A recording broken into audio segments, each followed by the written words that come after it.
प्राचीन और आधुनिक समय के 20 रोचक तथ्य। नमस्कार दोस्तों, स्वागत है आपके चैनल नीड टू नो पर। क्या आपको लगता है कि आधुनिक समय से पहले का समय बोरिंग था, या फिर उस समय लोग ज्यादा खुश रहते थे? आज हम आपको बताएंगे प्राचीन समय और आधुनिक समय के बीच के 20 ऐसे रोचक फैक्ट्स जो आपको सोचने पर मजबूर कर देंगे कि प्राचीन समय कितना अद्भुत और श्रेष्ठ था। तो चलिए शुरू करते हैं। चैप्टर 1, प्राचीन समय की वास्तुकला, अद्भुत और अविश्वसनीय। दोस्तों, क्या आपने कभी सोचा है कि बिना किसी मॉडर्न मशीन्स के प्राचीन लोग इतने विशाल और सुंदर मंदिर, पिरामिड्स कैसे बना लेते थे? मिस्र के पिरामिड्स, भारत के कोणार्क मंदिर, ये सब प्राचीन वास्तुकला के अद्भुत नमूने हैं। ताजमहल, ये सब प्राचीन वास्तुकला के अद्भुत नमूने हैं। ताजमहल, ये सब प्राचीन वास्तुकला के अद्भुत नमूने हैं। इतनी बारीकी, इतनी सुंदरता, आज भी देखकर हैरान हो जाते हैं लोग। इतनी बारीकी, इतनी सुंदरता, आज भी देखकर हैरान हो जाते हैं लोग। इन इमारतों में छिपी कहानियां और रहस्य हमें सोचने पर मजबूर कर देते हैं।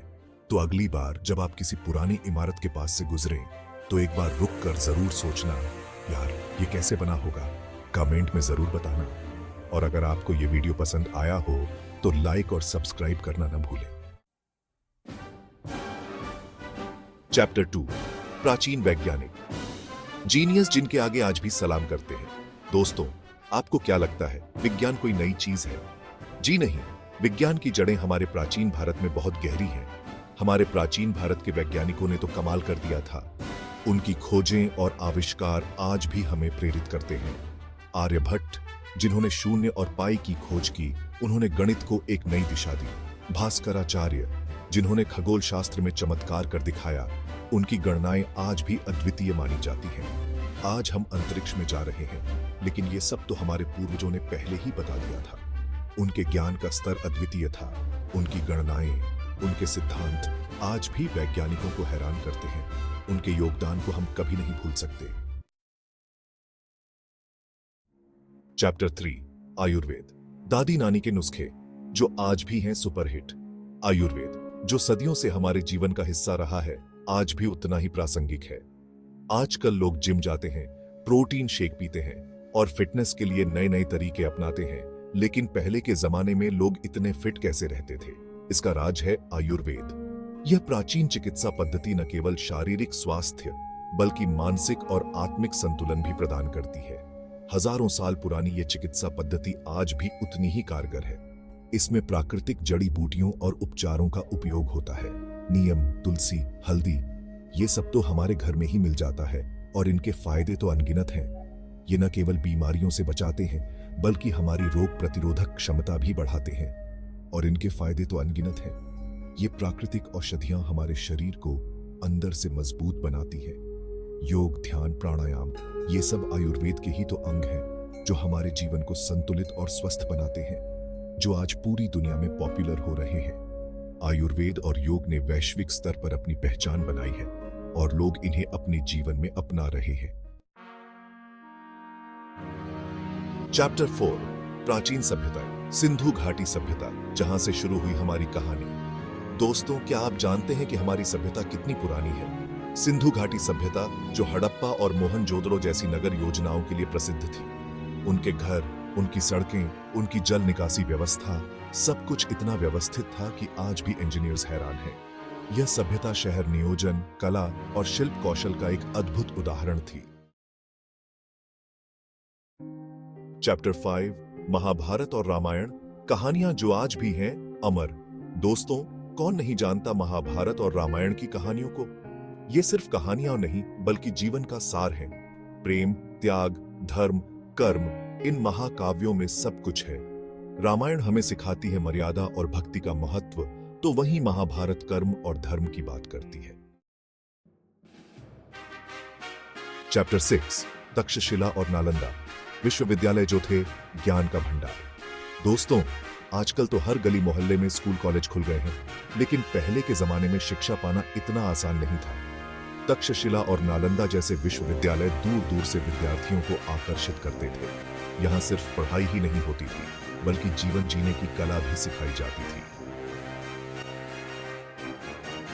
चैप्टर 7, दोस्तों, क्या आपको लगता है कि दुनिया की खोज कोलंबस ने की थी?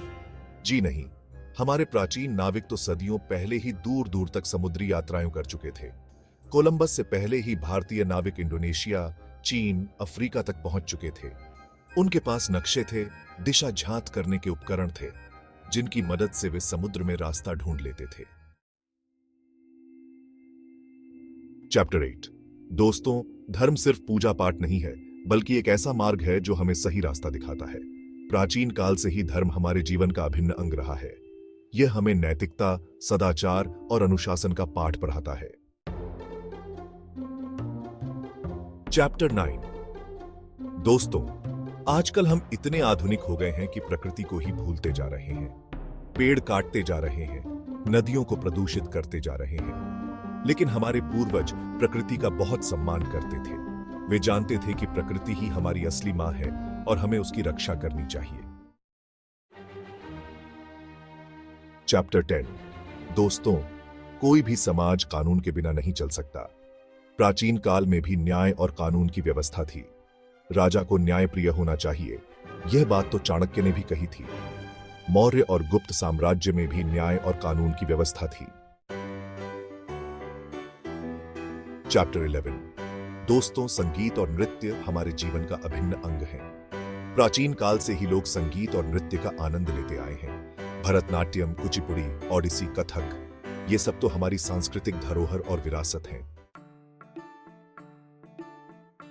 चैप्टर 12। दोस्तों, आजकल तो लोग पिज्जा, बर्गर खाने के लिए मरे जाते हैं, लेकिन पहले के जमाने में लोग इतने स्वस्थ कैसे रहते थे? इसका राज था उनका साधारण और सात्विक भोजन।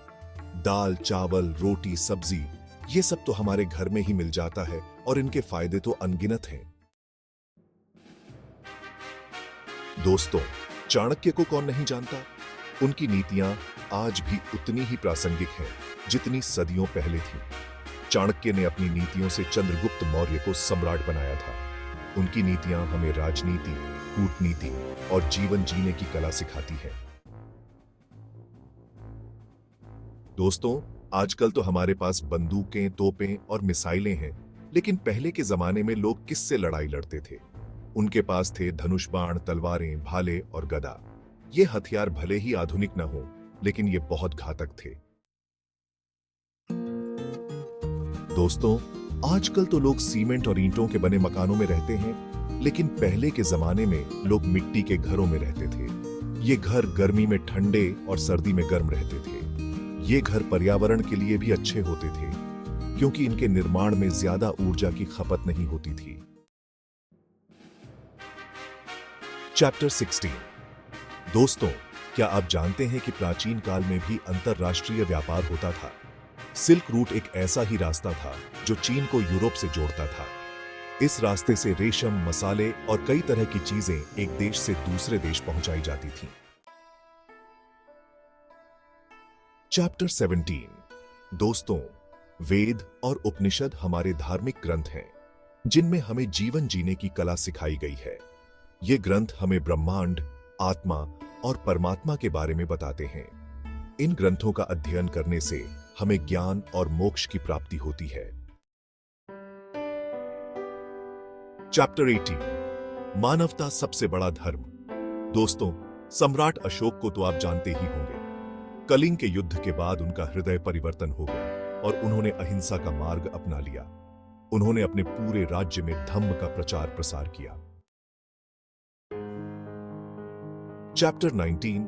प्राकृतिक चिकित्सा, जो हमें स्वस्थ रखती है। दोस्तों, आजकल तो लोग छोटी सी बीमारी होने पर भी डॉक्टर के पास भागते हैं, लेकिन पहले के जमाने में लोग प्राकृतिक चिकित्सा से ही अपना इलाज कर लेते थे। जड़ी बूटियां, योग, ध्यान और प्राणायाम, ये सब तो प्राकृतिक चिकित्सा के ही अंग हैं। चैप्टर 20। योग और ध्यान, जो हमें मानसिक शांति देते हैं। दोस्तों, आज की भागदौड़ भरी जिंदगी में मानसिक शांति पाना बहुत मुश्किल हो गया है, लेकिन योग और ध्यान ऐसे माध्यम हैं जो हमें मानसिक शांति प्रदान कर सकते हैं। तो दोस्तों, ये थे प्राचीन समय और आधुनिक समय के बीच के 20 रोचक फैक्ट्स। देखा दोस्तों, हमारे पूर्वज कितने बुद्धिमान और प्रकृति प्रेमी थे। उन्होंने हमें एक समृद्ध विरासत दी है जिसे हमें संजो कर रखना चाहिए। उम्मीद है आपको ये वीडियो पसंद आया होगा। अगर हाँ, तो हमारे चैनल नीड टू नो को सब्सक्राइब करें, वीडियो को लाइक और शेयर करें और कमेंट में अपनी राय जरूर बताएं। धन्यवाद।